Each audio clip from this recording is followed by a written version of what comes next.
लाओ त्सो के 3 खजाने हैं। पहला खजाना है प्रेम, दूसरा है उसे संभालना, तीसरा है उसको बचाना। जिंदगी में बहुत आंधियां आएंगी, उस छोटे से दिए को बुझाने की संभावनाएं बनेंगी। तुम उसे बचाना, क्योंकि वही जीवन की संपदा है। कुछ भी हो, तुम प्रेम को मत खो देना, और तुम बड़े जल्दी खो देते हो। एक आदमी धोखा दे देता है, तुम कहते हो हमारा इंसानियत पर से विश्वास उठ गया। इंसानियत पर से विश्वास उठ गया? एक आदमी ने धोखा दे दिया तुम्हें, तुम्हारा पूरी इंसानियत पर से विश्वास उठ गया। जैसे कि तुम तैयार ही बैठे थे विश्वास उठाने को।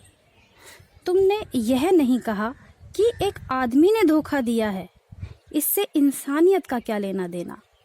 अगर तुम प्रेम को बचाना चाहते हो तो सारी मनुष्यता भी तुम्हें धोखा दे दे और एक आदमी बचा रहे जिसने धोखा नहीं दिया है, तो भी तुम भरोसा कायम रखो कि अभी एक आदमी बाकी है। अभी एक आदमी काफ़ी है भरोसे को बचाने को, अगर भरोसा बचाना है तो। अन्यथा एक आदमी काफ़ी है भरोसा मिटाने को। एक जगह तुम असफल हो जाते हो कि बस उसी असफलता को तुम अपना घर बना लेते हो कि असफल हो गए, जिंदगी में कोई सार नहीं है।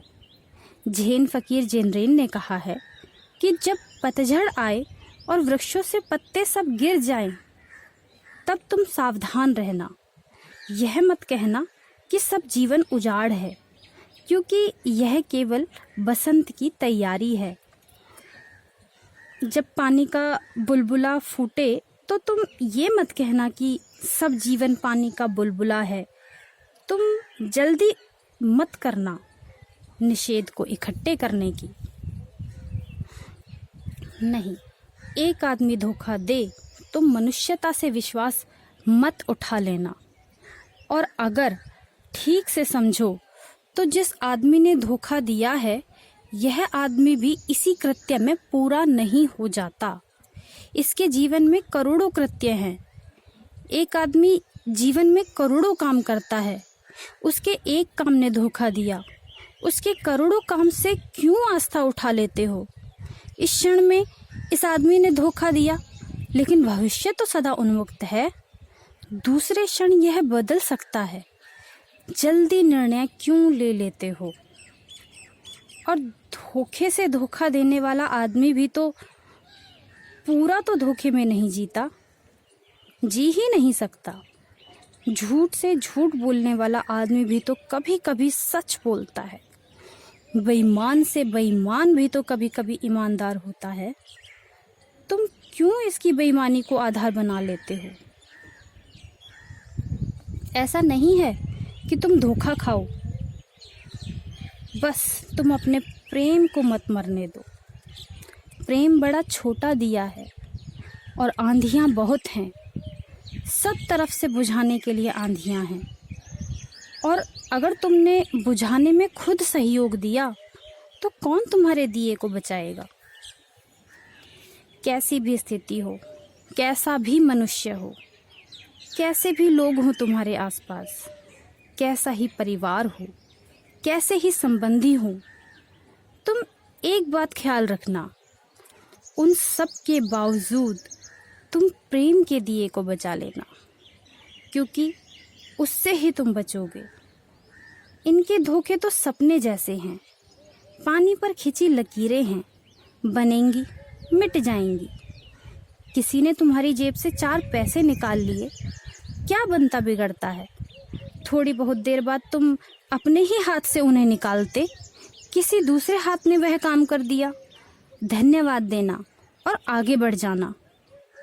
जीसस ने कहा है, कोई तुमसे कोट छीन ले, उसको कमीज भी दे देना, अगर प्रेम को बचाना है।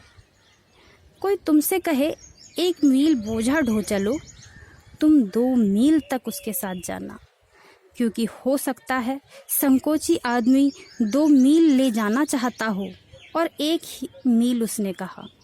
मगर प्रेम को बचा लेना, क्योंकि जो प्रेम करेगा वह परमात्मा को जानेगा, क्योंकि परमात्मा प्रेम है। अगर तुम एक ही बात को बचा लो, जीवन में तो कुछ चिंता करने की ज़रूरत नहीं है। छोड़ दो फिक्र परमात्मा की, छोड़ दो फिक्र मोक्ष की। अगर प्रेम का दिया बच गया तो सब बच गया। तुमने मूल आधार बचा लिया, तुमने बुनियाद को बचा लिया। भवन बना लेना बहुत कठिन नहीं है, लेकिन बिना आधार के तुम भवन तो बना लेते हो और आधार नहीं होता। आज नहीं तो कल वो भवन गिरता है और उसके गिरने में तुम भयंकर पीड़ा पाते हो, क्योंकि उसके गिरने में तुम्हारा सारा श्रम, सारी ऊर्जा, सारा जीवन व्यर्थ हो जाता है। प्रेम है एकमात्र अभेद्य सुरक्षा, उसे बचा लो। और जो प्रेम में जीता है, यह बड़ी आश्चर्य की बात है कि जीवन का गणित एक दूसरे से श्रृंखलाबद्ध है।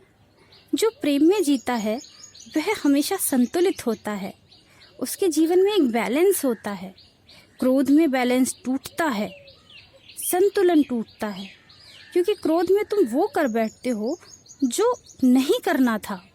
क्रोध में तुम वह कर बैठते हो जिसके लिए तुम पछताओगे। प्रेम से कभी कोई नहीं पछताया है, और अगर तुम प्रेम के कारण पछताए हो तो समझना कि वो प्रेम नहीं, कुछ और रहा होगा। वासना रही होगी, मोह रहा होगा, लोभ रहा होगा, काम रहा होगा, लेकिन वो प्रेम नहीं होगा। प्रेम के कारण कोई कभी नहीं पछताया। प्रेम पछतावा जानता ही नहीं है। प्रेम का कोई पश्चाताप नहीं है।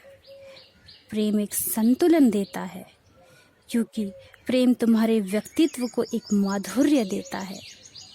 प्रेम तुम्हारे रोए रोए को एक हल्की शांति, एक रस देता है। उस रस के कारण तुम अति पर जाने से बचने लगते हो, क्योंकि अगर अति पर जाओगे तो रस टूटता है, और उस रस के कारण तुम अति पर नहीं जाते। प्रेमी ऐसे चलता है जैसे कोई गर्भवती स्त्री चलती है। ऐसा जीवन में चलता है क्योंकि वह दौड़ नहीं सकती। उसे पता है कि एक और जीवन संभाल रही है। दौड़ेगी तो गर्भपात हो सकता है। गर्भवती स्त्री कैसे चलती है, कभी गौर से देखा? कुछ उसके पास संभालने को है, वह कुछ संभाल कर चलती है। उसकी चाल में एक शालीनता है, एक खजाना है।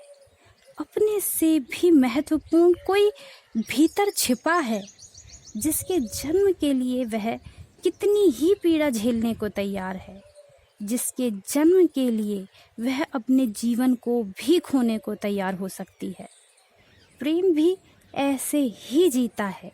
उसके भीतर कुछ संभालने के लिए कोई दिया जल रहा है भीतर।